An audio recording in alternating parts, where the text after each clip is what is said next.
নমস্কার ভিউয়ার্স, আজকের এই ভিডিওতে নবাব সিরাজউদ্দৌলা ও লুৎফা বেগমের প্রেম কাহিনী সম্পর্কে আমরা জানব।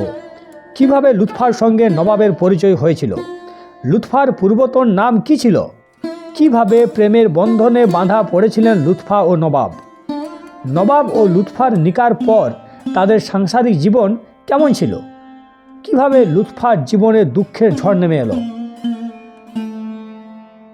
লুৎফা বেগমের জীবনে দুঃখের কালো ঝড় কেন নেমে এসেছিল, এর জন্য কারা দায়ী ছিল, আজ এই ভিডিওতে সমস্তটাই বর্ণনা করব। ভিডিওর সঙ্গে থাকুন এবং অবশ্যই চ্যানেলটি সাবস্ক্রাইব করে দিন এবং লাইক ও কমেন্ট করতে কিন্তু ভুলবেন না। তাহলে আসুন জানা যাক কেমন ছিল লুৎফা ও সিরাজের প্রেম কাহিনী।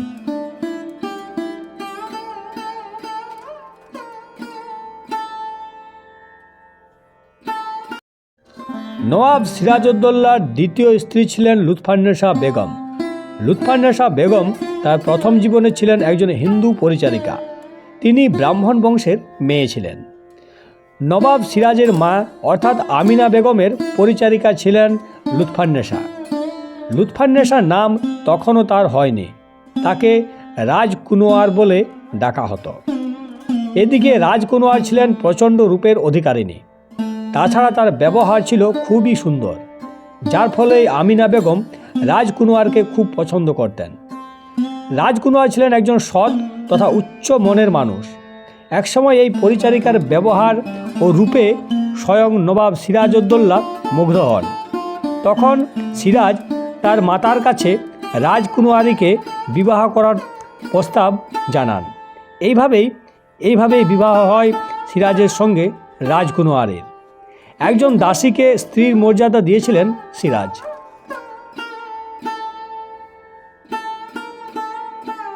কিন্তু অদৃষ্টের লিখন সেই সুখ সইল না রাজকুনওয়ারের। বিবাহের পর রাজকুনওয়ারের নাম হয়েছিল লুৎফান্নেসা বেগম। ইনি সিরাজের দ্বিতীয় পত্নী ছিলেন।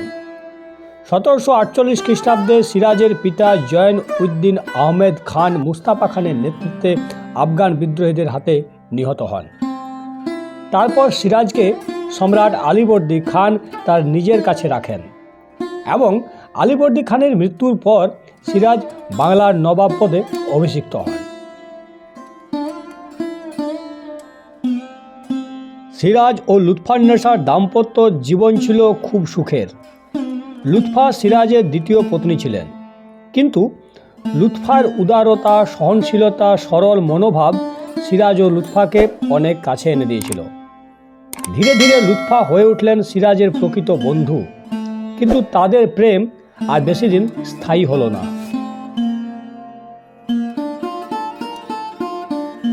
সিরাজের অজান্তেই মির্জাফর, জগৎ শেঠের মতো মানুষেরা সিরাজের বিরুদ্ধে ষড়যন্ত্র রচনা করতে লাগলেন। মির্জাফর ও তার দলবল ইংরেজদের সঙ্গে হাত মেলালেন। এদিকে সিরাজ ইংরেজদের উপর বিরক্ত হয়ে কলকাতা আক্রমণ করেন। কলকাতার নাম তখনও কলকাতা হয়নি। সিরাজ নতুন নাম রাখলেন আলীনগর। কিন্তু ইংরেজদের ষড়যন্ত্র সিরাজ টের পাননি। ধীরে ধীরে ইংরেজরা তাদের সৈন্যবল বাড়াতে লাগল। মির্জাফর ও জগৎ শেঠের সহায়তায় যুদ্ধ হলো পলাশীর মাঠে। পলাশীর মাঠে বেইমানি করল মির্জাফর। সিরাজ চোখের সামনে দেখতে লাগলেন মির্জাফরের বেইমানি। সঙ্গে সঙ্গে সিরাজ উপায় না দেখে যুদ্ধক্ষেত্র ছেড়ে পালালেন। সময়টা ছিল 1757 খ্রিস্টাব্দের 24শে জুন। এই দিন সিরাজ তার পত্নী লুৎফা বেগম ও তার একমাত্র কন্যা জোহরা ও কয়েকজন বিশ্বস্তকে নিয়ে তিনি রাতের অন্ধকারে পলায়ন করেছিলেন। কিন্তু সিরাজ কিছুদিনের মধ্যেই ধরা পড়ে গেলেন, কারণ একজন বেঈমান কয়েকটি মোহরের লোভে সিরাজের ঠিকানা ওই মির্জাফরদেরকে জানিয়ে দিয়েছিলেন। 1752 খ্রিস্টাব্দে 2রা জুলাই সিরাজকে মৃত্যুদণ্ড দেওয়া হয়। যদিও মির্জাফরের সভাসদ সিরাজকে মৃত্যুদণ্ড দেওয়াতে রাজি ছিলেন না। সিরাজকে মৃত্যুদণ্ড দেওয়া হয়েছিল মির্জাফর পুত্র মিরনের একান্ত প্রচেষ্টায়। এইভাবে সিরাজ হারিয়ে গেলেন লুৎফার জীবন থেকে। সিরাজকে মিরন হত্যা করেছিলেন, সেটা মির্জাফরের অনুমতি ছাড়াই। সিরাজের মৃত্যুর পর লুৎফান্নেসা বেগমের জীবনে নেমে এলো চরম কালো ঘন অন্ধকার। সিরাজের মৃত্যুর পর লুৎফা বেগমের উপর নেমে আসে চরম অত্যাচার।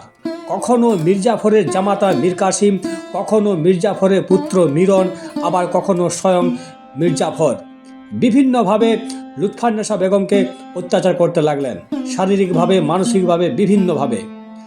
লুৎফান্নেসা বেগম তবুও তার কর্তব্যে তিনি অবিচল ছিলেন। তিনি কখনোই ওদের প্ররোচনাতে পা দেননি।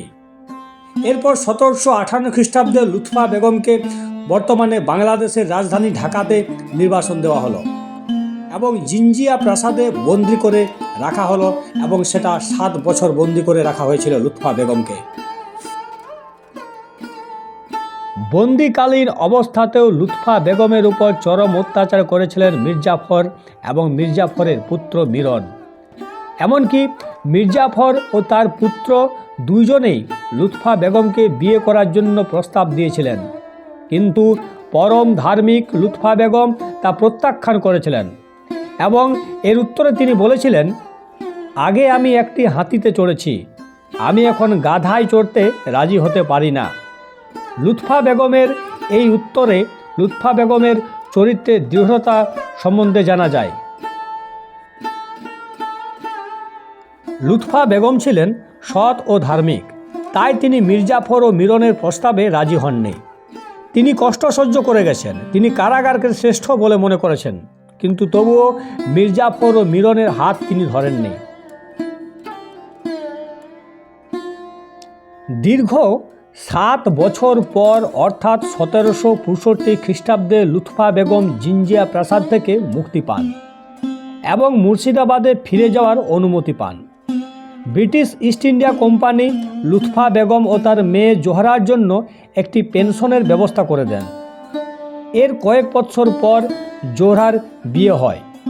জোহরার সঙ্গে মুরাদ উদ্দৌলার বিবাহ দেওয়া হয়।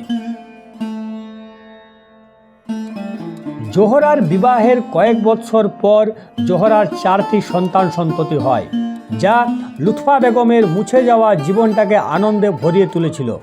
কিন্তু লুৎফা বেগমের জীবনে নেমে এলো আরও বড় ঝড়, কারণ প্রথমে জোহরার জামাই অর্থাৎ লুৎফার মেয়ের জামাই ও পরে লুৎফার মেয়ে জোহরা মৃত্যুবরণ করল। এরপর লুৎফা বেগম আরও ভেঙে পড়লেন। বিষাদময় হয়ে উঠল লুৎফা বেগমের জীবন। এমনইভাবে তিনি জীবন কাটাতে লাগলেন। এইভাবেই একদিন 1790 খ্রিস্টাব্দের 10ই নভেম্বর লুৎফা বেগম মারা যান। খুশবাগে তার স্বামীর পাশে তাকে সমাহিত করা হয়। এইভাবে লুৎফা ওরফে লুৎফা বেগমের জীবনের পরিসমাপ্তি ঘটে। এইভাবেই হারিয়ে যায় লুৎফা ও সিরাজের প্রেম কাহিনী। নমস্কার ভিউয়ার্স, আমার এই ভিডিও যদি আপনাদের ভালো লেগে থাকে তাহলে অবশ্যই আমার চ্যানেলটি সাবস্ক্রাইব করে দেবেন এবং অবশ্যই এরকম ভিডিও পেতে চ্যানেলের সঙ্গে থাকুন। নমস্কার ভিউয়ার্স, নমস্কার নমস্কার নমস্কার।